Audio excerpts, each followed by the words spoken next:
Tired of dead-end side hustles? Forget the surveys and the endless drop shipping.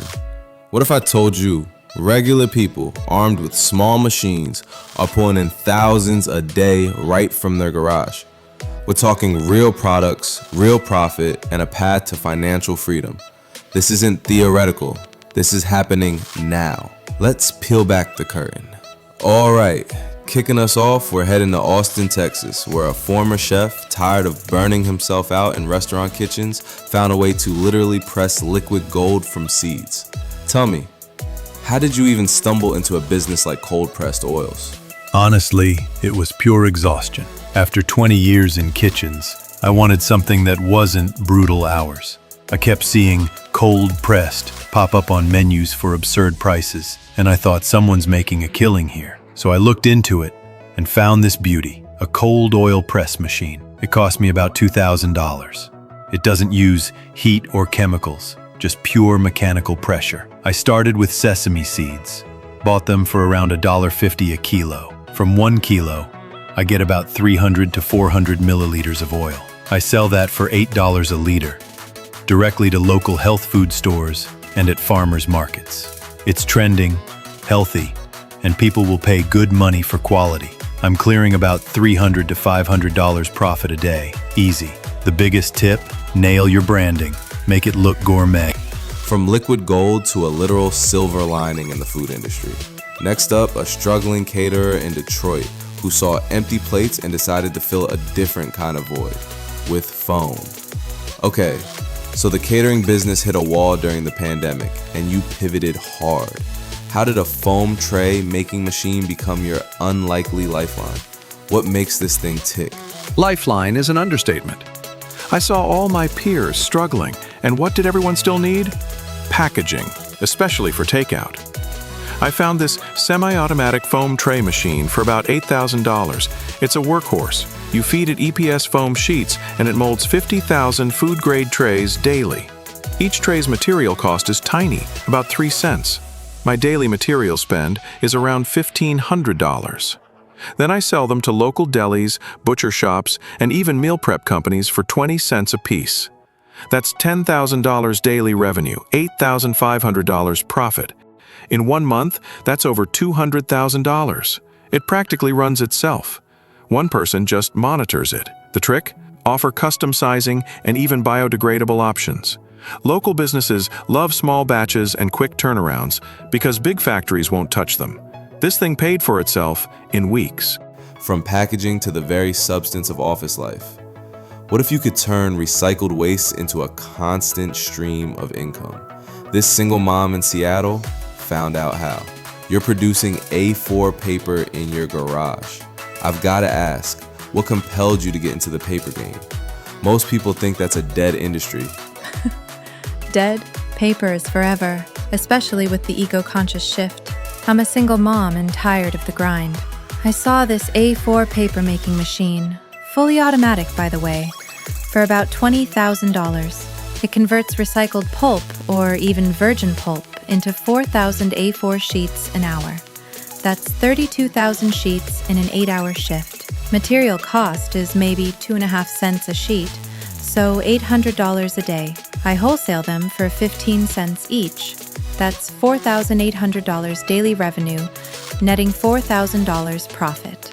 $100,000 a month. I target local schools, print shops, and even boutique stationery stores. The real money is in offering a recycled content line.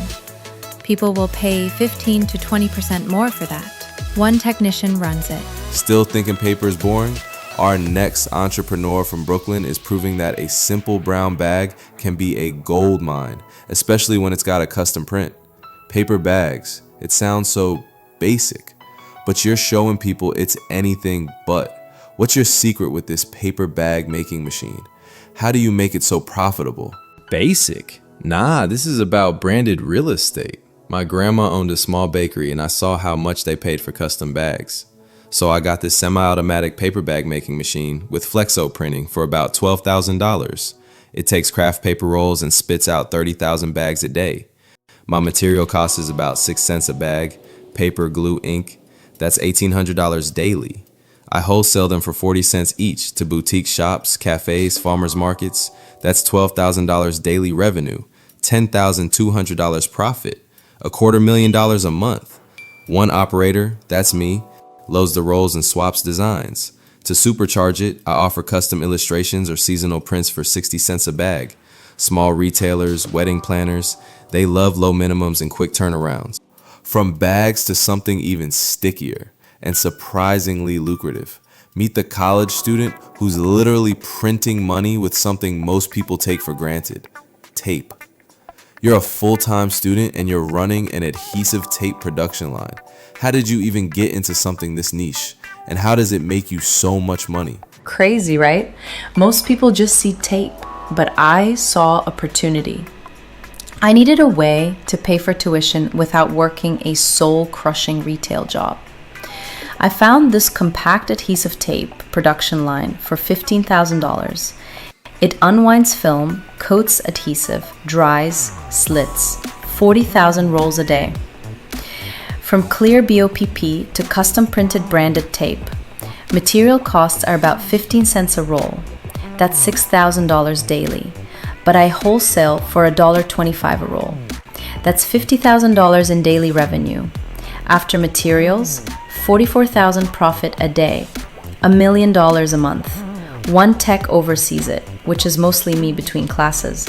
My customers, packaging companies, e-commerce sellers, event planners wanting branded tape. I offer private label runs with bespoke logos for small businesses. They pay more. It's wild. Who knew tape was this lucrative?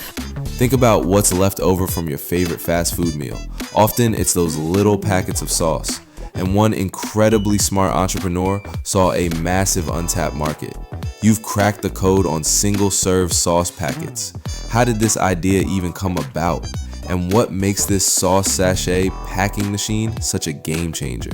It started with a frustration, always running out of ketchup packets. So I started researching. These little sachets are everywhere. I found an automatic multi-lane sauce sachet packing machine for about $4,000. It runs 4 lanes at once, filling and sealing up to 20,000 packets a day. You load the liquid sauce into the hopper, it cuts, seals, and stacks. Takes about 2 cents for the film pouch, 10 cents for the sauce itself, 12 cents per packet. I wholesale them for 25 cents each. A full day nets $5,000 in revenue. After materials, $2,600 profit a day, $65,000 a month. One person manages it. Fast food joints, food trucks, meal prep kits, they all need these. My big tip? Offer custom branding or variety packs.